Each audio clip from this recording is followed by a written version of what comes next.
ഇതിലേക്ക് സ്വാഗതം. Waste cloth വെച്ചിട്ട് ചെയ്തിട്ടുള്ളതാണ്. ഇതുപോലെയുള്ള ചട്ടയിലേക്കാണ് അറ്റാച്ച് ചെയ്ത് കൊടുത്തിട്ടുള്ളത്. ഗമ്മൊന്നും ഉപയോഗിച്ചിട്ടില്ല. മെഷീനിൽ വെച്ച് സ്റ്റിച്ച് ചെയ്തെടുക്കുകയാണ് ചെയ്യേണ്ടത്. ഏത് കളറാണോ ക്ലോത്ത് ഉപയോഗിക്കുന്നത് അതേ കളറുള്ള ത്രെഡ് വെച്ച് തന്നെ സ്റ്റിച്ച് ചെയ്യണം. അടിയിൽ ചെറിയൊരു ബീഡ് വർക്ക്, ചെറിയ ബീഡ്സ് വെച്ച് വർക്ക് ചെയ്തിട്ടുണ്ട്. 4 സൈഡും സ്റ്റിച്ച് ചെയ്ത് ഉറപ്പിക്കണം.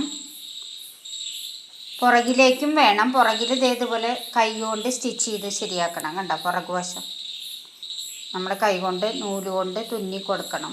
നൂല് ഉപയോഗിച്ച് തുന്നി സ്റ്റിച്ച് ചെയ്ത് ഉറപ്പിക്കണം. അങ്ങനെ 2 സൈഡും വൃത്തിയാക്കി എടുക്കണം. ഒട്ടിക്കാതെ തന്നെ നമുക്ക് നല്ല രീതിയിൽ കമ്മലുണ്ടാക്കിയെടുക്കാൻ പറ്റും. 4 സൈഡ്സും സ്റ്റിച്ച് ചെയ്ത് ചേർത്ത് വെച്ച് സ്റ്റിച്ച് ചെയ്യണം. അതിനുശേഷം ബാക്കിയുള്ള ഭാഗം നല്ല വൃത്തിയാക്കി നൂല് സൂചി ഉപയോഗിച്ച് കൈ കൊണ്ട് തുന്നണം പുറകുവശം. അങ്ങനെ എടുത്താൽ മതി, ഒട്ടിക്കേണ്ട ആവശ്യമില്ല.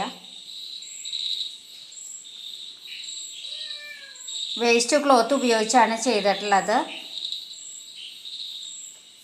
ചെറിയ കട്ട് പീസ് മതി. അടിയിൽ ബീഡ് വർക്ക് ചെയ്തിട്ടുണ്ട്. നിങ്ങൾക്ക് എൻ്റെ വീഡിയോ ഇഷ്ടപ്പെട്ടിട്ടുണ്ടെങ്കിൽ ലൈക്ക് ചെയ്യണം, ഷെയർ ചെയ്യണം, സബ്സ്ക്രൈബ് ചെയ്യണം.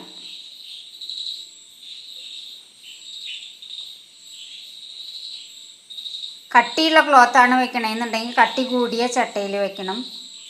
കട്ടി കുറഞ്ഞ ക്ലോത്താണെങ്കിൽ കട്ടി കൂടിയ ചട്ടയിൽ വെക്കാം.